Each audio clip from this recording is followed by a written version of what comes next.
Hey guys, welcome back to my channel. So web డెవలప్మెంట్లో HTML నేర్చుకోబోతున్నాం. బేసిక్గా web development అంటే ఏంటి? వెబ్సైట్స్ బిల్డ్ చేయడం. వెబ్సైట్స్ బిల్డ్ చేయడానికి బేసిక్గా మనకు కావాల్సింది మెయిన్గా త్రీ.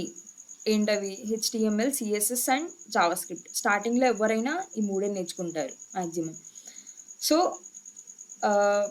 వెబ్సైట్ ఎలా వర్క్ అవుతుంది, హెచ్టిఎంఎల్ ఏం చేస్తుంది వెబ్సైట్లో, సిఎస్ఎస్ ఏం చేస్తుంది, జావా స్క్రిప్ట్ ఏం చేస్తుంది అనేది ఒక కార్ని ఎగ్జాంపుల్గా తీసుకొని తెలుసుకుందాం. ఈ కార్లో ఇప్పుడు మనకి పైకి చూడడానికి ఏం కనపడుతున్నాయి? వీల్స్ కనపడుతున్నాయి, డోమ్ కనపడుతుంది, అద్దాలు కనపడుతున్నాయి, లైట్స్ కనపడుతున్నాయి, లోపల స్టీరింగ్ కనపడుతుంది, యాక్సెలరేటర్, గేర్, క్లచ్, బ్రేక్, ఇవన్నీ కనపడుతున్నాయి పైకి. అలా పైకి కనపడేవి అంటే కార్కి ఒక స్ట్రక్చర్ని ఇచ్చేవి, కార్కి స్ట్రక్చర్ని ఇచ్చే పార్ట్స్ ఎలాగో వెబ్సైట్కి స్ట్రక్చర్ని ఇచ్చేది. వెబ్సైట్లో పైన ఏం కనిపించినా అదంతా మనం హెచ్టిఎంఎల్తోనే రాస్తాం, హెచ్టిఎంఎల్తోనే క్రియేట్ చేస్తాం. కార్కి ఎలా అయితే ఈ పార్ట్స్ స్ట్రక్చర్ ఇస్తాయో వెబ్సైట్కి హెచ్టిఎంఎల్ అలా స్ట్రక్చర్ ఇస్తుంది, జస్ట్ స్ట్రక్చర్ వరకే. అండ్ ఆ స్ట్రక్చర్ ఉంటే సరిపోతుందా? కార్కి వీల్స్ ఇవన్నీ తెచ్చి అరేంజ్ చేసి పెడితే బాగుంటుందా? చూడ్డానికి బ్రూట్గా ఉంటుంది. స్టైల్ చేయాలి, దాన్ని కలర్స్ వేయాలి, స్టైల్గా డిజైన్ చేయాలి. అలా స్టైల్ చేస్తేనే ఎలగెంట్ లుక్ వస్తుంది, బాగుంటుంది చూడ్డానికి అట్రాక్టివ్గా. అలా వెబ్సైట్కి స్టైల్ ఇచ్చేది అంటే స్టైలిష్గా చేసేది వెబ్సైట్ని సిఎస్ఎస్. అండ్ ఈ స్ట్రక్చర్ ఎలగెంట్ లుక్ ఉంటే సరిపోతుందా? ఈ కార్కి ఇట్లా స్ట్రక్చర్ ఉంది, బాగుంది చూడ్డానికి, ఇది వర్క్ చేయకపోతే ఎందుకు? ఈ కారు వేస్ట్ కదా. ఆ వర్కింగ్ ఇచ్చేది. సపోజ్ బ్రేక్ నొక్కితే ఆగిపోయేటట్టు, యాక్సెలరేటర్ నొక్కితే ముందుకు మూవ్ అయ్యేటట్టు అలా చేసేది ఫంక్షన్. ఆ హెచ్టిఎంఎల్ పార్ట్స్కి, సిఎస్ఎస్ మొత్తం దానికి, ఆ వెబ్సైట్కి ఫంక్షన్ వర్కింగ్ వచ్చేలా చేసేది జావా స్క్రిప్ట్ బేసిక్గా. సో ఒక వెబ్సైట్, ఒక రియల్ వెబ్సైట్ని ఎగ్జాంపుల్గా తీసుకొని తెలుసుకుందాం.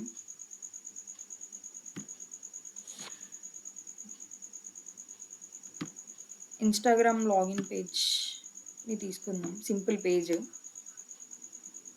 సో ఇది ఉంది, ఇక్కడ ఈ బాక్స్ కనపడుతుంది, ఇక్కడ రెండు టెక్స్ట్ ఎంటర్ చేయడానికి బాక్సులు కనపడుతున్నాయి, ఒక బటన్ కనపడుతుంది, ఇక్కడ 2 బటన్స్ కనపడుతున్నాయి. ఇట్లా ఏమైతే కనపడుతున్నాయో ప్రతిదీ మనం హెచ్టిఎంఎల్తోనే క్రియేట్ చేస్తాం.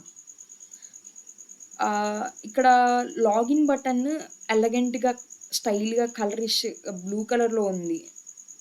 ఈ లాగిన్ విత్ ఫేస్బుక్ లింక్ కూడా బ్లూ కలర్లో ఉంది.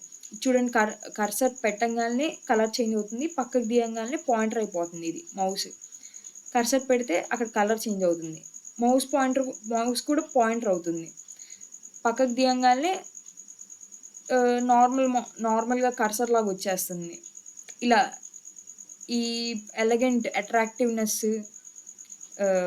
స్టైల్ మొత్తం ఇచ్చేది సిఎస్ఎస్. ఇక్కడ ఈ సైన్అప్కి అయినా అంతే, సైన్అప్ది కూడా బ్లూ కలర్లో కనబడుతుంది. అండ్ ఈ టెక్స్ట్ బాక్సెస్ మీదకి తీసుకురాగానే ఈ మౌస్ కర్సర్ టెక్స్ట్ కర్సర్లా అవుతుంది ఇక్కడ చూడండి. సో అలా ఆ ఫంక్షనాలిటీస్, ఈ కలర్స్, స్టైల్గా చేయడానికి వాడేది సిఎస్ఎస్. సపోజ్ హెచ్టిఎంఎల్ సిఎస్ఎస్తో ఈ పేజ్ క్రియేట్ చేసాం అనుకుందాం. ఏదో ఒకటి ఎంటర్ చేస్తాము, మన యూజర్ నేమ్, పాస్వర్డ్ ఇచ్చాము అనుకుందాం. తర్వాత లాగిన్ కొట్టంగానే ఏం జరగాలి? బటన్ క్లిక్ చేసినా లేకపోతే ఆ పేజ్లో మనం ఏం చేయాలనుకున్నా, ఏది చేస్తే ఏం అవ్వాలి? బటన్ క్లిక్ చేస్తే, సపోజ్ ఈ లాగిన్ బటన్ క్లిక్ చేస్తే లాగిన్ అవ్వాలి మనం వెబ్సైట్లోకి. అలా ఆ ఫంక్షనాలిటీ మొత్తం ఇచ్చేది జావా స్క్రిప్ట్. సో అది గైస్, బేసిక్గా హెచ్టిఎంఎల్ సిఎస్ఎస్లో లాజిక్ ఏమి ఉండదు, జస్ట్ ట్యాగ్స్ అవి ఇవి ఉంటాయి. ఏ లైన్ ఆఫ్ కోడ్ రాస్తే మనకి ఎలా క్రియేట్ అవుతుంది వెబ్సైట్, ఏం పెట్టచ్చు వెబ్సైట్లో, జస్ట్ గుర్తుపెట్టుకోవడం లాగా హెచ్టిఎంఎల్ సిఎస్ఎస్ అంతే. జావా స్క్రిప్ట్లో లాజిక్ వస్తుంది, లాజిక్ అంతా జావా స్క్రిప్ట్లో ఉంటుంది. సో ఇది ఒక పేజ్. నార్మల్గా ఏ వెబ్సైట్ సోర్స్ కోడ్ చూడాలన్నా రైట్ క్లిక్ చేయండి ఆ వెబ్‌సైట్ మీద, ఆ వెబ్ పేజ్ మీద వ్యూ పేజ్ సోర్స్ కొడితే ఆ పేజ్ యొక్క కోడ్ వస్తది. హెచ్‌టీఎంఎల్ మొత్తం కోడ్ వస్తది. సో, ఇది మనం చూసిన login page code. So, that's it for this video guys. Explanation నచ్చితే లైక్, కమెంట్, షేర్, సబ్స్క్రైబ్ చేయండి. See you in the next videos. Till then bye by.